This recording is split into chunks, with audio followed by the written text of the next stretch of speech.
Ayol kishi men aloqa qilsam, aloqadan lazzatlanmayman, orgazm olmayman. Buning davosi bormi deb savol yo'llashibdi. Albatta, buning davosi bor. Buni davolasa bo'ladi.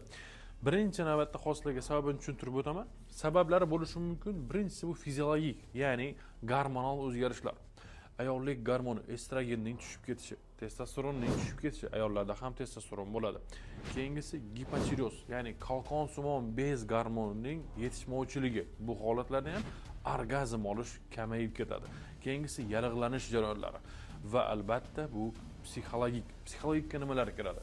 Er-xotin o'rtasidagi munosabatlarning sovuqligi, jinsiy aloqadan oldin preludiyaning bo'lmasligi. Preludiya degani bu ayolni jinsiy aloqaga tayyorlash, ya'ni uni erogen zonalariga ko'proq e'tibor berish.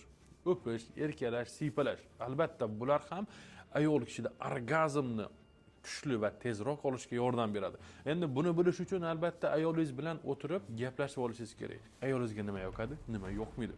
Albatta, bu sizni jinsiy hayotingizni juda ham go'zallashtiradi va ayolingiz orgazm olishga yordam beradi. Endi davosiga keladigan bo'lsak, albatta buni individualni davolanadi. Har bir bemor o'zgacha. Ya'ni hammada bitta sabab bo'lmaydi. Sababini aniqlab buni davolash kerak. Agar davolamoqchi bo'lsangiz, onlayn konsultatsiyaga yoziling yoki ko'rigimga keling. Savollaringiz bo'lsa, kommentariyaga yoki lichkaga yozishingiz mumkin.